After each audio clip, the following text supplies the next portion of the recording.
Hi hello నమస్తే viewers and subscribers. So అందరు బాగున్నారు కదా. మేము ఒక ఓల్డ్ ఏజ్ హోమ్కి వెళ్ళామన్నమాట. మేము రెగ్యులర్గా వెళ్ళే old age and orphanage house, అది మహిమా మినిస్ట్రీస్ అని అమీన్పూర్ ఊర్లో ఉంటుంది. అది మన లింగంపల్లి నుంచి ఒక 4 కిలోమీటర్స్ దూరంలో ఉంటుంది. డోంట్ వరీ, మీకు మ్యాప్ కూడా పెట్టాను నేను. లింగంపల్లి నుంచి ఎంత దూరం ఉంటుంది, ఎలా వెళ్ళాలనేది మీరు గూగుల్లో కొట్టినా సరే మీరు ఈజీగా వచ్చేయచ్చు. అమీన్పూర్ చెరువు అని కొడితే మీరు ఎక్కడున్నా సరే చాలా దగ్గర. మనకి కుకట్పల్లి నుంచి వచ్చినా సరే, మియాపూర్ నుంచి వచ్చినా సరే చాలా దగ్గర. ఇదే చెరువుకి ఎందుకు రావాలి అని అంటే, మనము ఇక్కడ నీళ్ళ మధ్యలో మనకి సాయిబాబా కూడా ఉంటుంది. సాయిబాబా అంటే ఇష్టం ఉన్న వాళ్ళు ఖచ్చితంగా రావాల్సిన ప్లేస్ ఇది. వాటర్ మీద టెంపుల్ ఉంటుంది. సో ఇది మార్నింగ్ మధ్యాహ్నం 12 to 1 వరకు ఉంటుంది. Morning 8 to and again evening 4 or 5 o'clock open అయ్యి మళ్ళీ 7 దాకా ఉంటుంది. సో ఈ చెరువే ఎందుకు ఇక్కడ ఏంటి స్పెషాలిటీ అని అంటే, ఇది ఇండియాస్ ఫస్ట్ వరల్డ్ హెరిటేజ్ సైట్లో ఒకటి అనమాట. అంటే జీవ వైవిధ్య వనరు.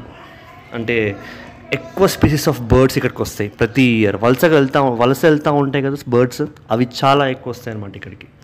సో మీరు ఈవినింగ్ పూట కానీ ఎర్లీ మార్నింగ్ వెళ్తే ఆ వ్యూ సూపర్ ఉంటుంది. సో నేను చాలా ఎక్స్పీరియన్స్ చేశాను, చాలాసార్లు వెళ్ళాను ఇక్కడికి. సో ఆఫ్టర్ మ్యారేజ్ ఇది రావడం, ఆఫ్టర్ అరౌండ్ 1 year తర్వాత వస్తున్నాను నేను.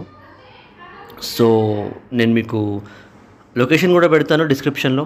సో ఫ్లెమింగోస్ ఉంటాయి, ఇంకా చాలా డిఫరెంట్ బర్డ్స్ అనమాట.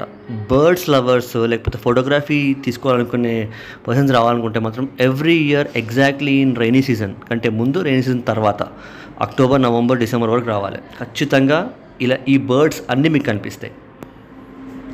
ఓకే, మనం ఏవైతే వైల్డ్ లైఫ్ శాంక్టరీలో కానీ జూ పార్క్లో చూస్తామో ఆ బర్డ్స్. అండ్ కింగ్ ఫిషెస్ అయితే 4 to 5 types of king fishes ఉంటాయి అక్కడ. Different types of ducks species. And ఈ చెరువులో around 1500 to 2000 different types of fishes ఉంటాయి అన్నమాట. దానికోసమే ఇన్ని రకాల బర్డ్స్ ఇక్కడికి వస్తాయి. ఇది నవాబ్ కాలంలో కులీ కుతుబ్ షా ఉన్నారు కదా, ఆయన దీన్ని నిర్మాణం చేశారనమాట. ఆయన చాలా చేశారనుకోండి, అందులో నుంచి ఇదొకటి. సో ఇక్కడ ఏంటంటే ఒక బిజినెస్ జరుగుతుంది ఇక్కడ. అది వాళ్ళ పొట్టకుట్టి కోసం అనుకోండి. ఆ లోకలర్స్ కొన్ని మురుమురాలు, బొంగులు ఉంటాయి కదా, వాటిని అమ్ముతూ ఉంటారు. అది మనం తినడం కోసం అనుకున్నారు, మన కోసం కాదు. మనం తినవచ్చు, పర్లేదు. బిస్కెట్స్, బ్రెడ్స్ ఇస్తారు. అక్కడ ఏంటంటే ఫిషెస్ పైకి వస్తూ ఉంటాయి, మనం దాన్ని నీళ్ళలో వేస్తూ ఉంటాయి. సో అది చూసుకుంటూ కాసేపు మైండ్ ఫ్రీ అవ్వడం కోసం, రిలాక్సేషన్ కోసం ఇక్కడ చాలామంది వస్తూ ఉంటారు. నేను ఈ ARRowMax ఎందుకు పెట్టాను అంటే, పాచెస్ చూడండి, అక్కడ నుంచి చూస్తే మనకి సన్సెట్ చాలా బాగా కనిపిస్తుంది. సన్ రైజ్ వస్తున్నప్పుడేమో మన కళ్ళకి చాలా వాటర్ యొక్క రిఫ్లెక్షన్ పడుతుంది. సన్సెట్ చూస్తే అదొక డిఫరెంట్ ఫీల్ అనమాట. సో ఇలా పైకి వస్తూ ఉంటాయి. సో దగ్గరలోనే ఒక ఆర్ఫనేజ్ ఉంది, అక్కడ కూడా వెళ్ళండి. వెళ్ళి ఆడ కాసేపు టైం స్పెండ్ చేయొచ్చు మీరు. దాని లొకేషన్ కూడా నేను పెడతాను.